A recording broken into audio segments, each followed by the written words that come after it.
বিরাট কোহলি সম্প্রতি এক সাক্ষাৎকারে তিনি জানিয়েছেন বাংলাদেশের পেস সেন্সেশন মুস্তাফিজুর রহমানকে আগামী আইপিএলে নিজেদের দলে নিতে চায়। তার জন্য তারা প্রস্তুত ৮ কোটি রুপি পর্যন্ত খরচ করতে রাজি। এবং বিরাট কোহলির ভাষায় মুস্তাফিজুর রহমান দুর্দান্ত ফর্মে আছে। ওর কাটা, স্লোয়ার আর ডেথ ওভারে বোলিং এখন আইপিএল এর বড় সম্পদ হতে পারে। আমরা ওর মতো একজন বোলারকে দলে চাই, আর এর জন্য যত দরকার বাজেট আমরা তৈরি করে রেখেছি। মুস্তাফিজুর রহমান সাম্প্রতিক পারফরমেন্স রয়েছে অনেক ভিত্তি। 2024 সালে আপনারা জানেন চেন্নাই সুপার কিংসের হয়ে দুর্দান্ত খেলেছিলেন। তিনি নিয়েছিলেন 17টি উইকেট মাত্র 10 ম্যাচ খেলে। তার ইকোনমিক রেট 7.5 এর কাছাকাছি ছিল, যা টি-টোয়েন্টিতে বেশ আপনার প্রশংসনীয়। আরসিবি দীর্ঘদিন ধরেই বেশ শক্তিশালী ব্যাটিং লাইন আপ নিয়ে খেলে আসছে, কিন্তু তাদের বোলিং বিভাগ বরাবরই সমালোচনার মুখে পড়েছে। বিশেষ করে ডেথ ওভারে রান ঠেকাতে সমস্যায় তারা প্রতিবারই ভুগছে। কোহলি মনে করেন মুস্তাফিজ সেই সমস্যা সমাধান করতে পারবেন। 2025 সালের আইপিএল এর হয়ে দিল্লি ক্যাপিটালসের হয়ে দুর্দান্ত ফর্মে আছেন আমাদের বাংলাদেশের কাটার মাস্টার মুস্তাফিজুর রহমান। এই আসরে মুস্তাফিজুর রহমান মাত্র 3টি ম্যাচ খেলার সৌভাগ্য হয়েছে। তার আগে তাকে কোনো দল নিলামে আগ্রহ প্রকাশ করেনি।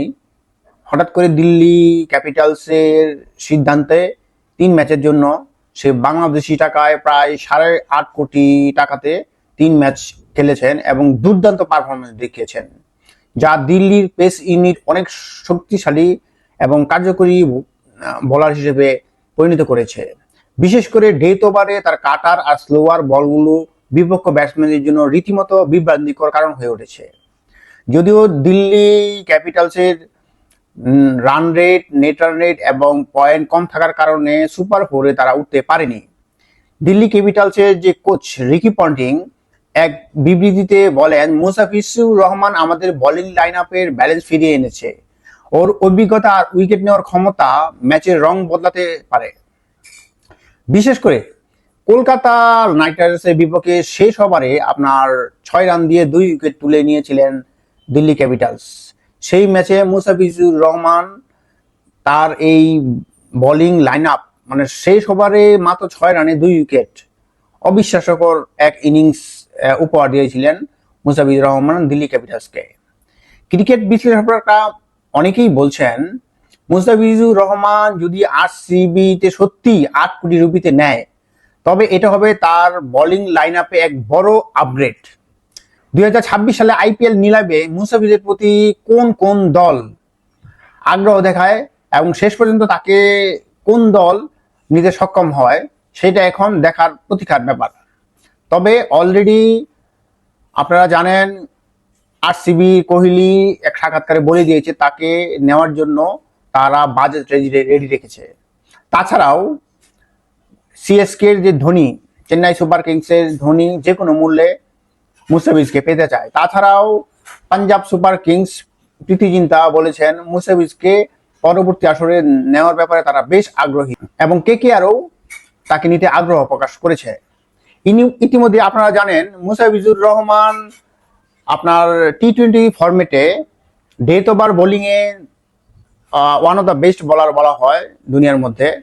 তবে সবচেয়ে বড় কথা, যদি ঠিকমতো মেন্টরিং এবং দলের যে কোচ এবং ক্যাপ্টেনের যে আপনার সমঝোতা, সেটার কারণে আইপিএলে মুস্তাফিজুর রহমান কিন্তু খুব ভালো খেলে থাকেন। কিন্তু খুব দুঃখের বিষয়, আমাদের বাংলাদেশে টি-20 ম্যাচে সেই রকম পারফরমেন্স দেখা যায় না, কারণ মেন্টরস ক্যাপ্টেন্সির মধ্যে যে বোঝাপড়া মুস্তাফিজের সেই রকমটা আমরা দেখতে পাই না। না হলে কেন আমাদের দলের হয়ে সেই আইপিএল এর মতো বড় মঞ্চে বড় বড় খেলোয়াড়ের প্রতি বড় বড় খেলোয়াড়ের সাথে তারা খেলে খুব ভালো ম্যাচ উপহার দেয়, কিন্তু আমাদের দেশের পক্ষে হয়ে দিতে পারে না।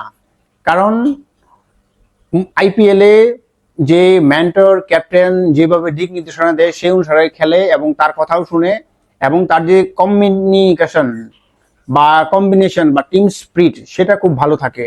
যেটা বাংলাদেশের ক্ষেত্রে হয় না। যাই হোক, মুস্তাফিজের জন্য শুভকামনা রইল। আগামী আইপিএল অপশন দেখার অপেক্ষায় রইলাম। আমার এই ভিডিওটি যদি ইনফরমেটিভ মনে হয় অবশ্যই সাবস্ক্রাইব করুন এবং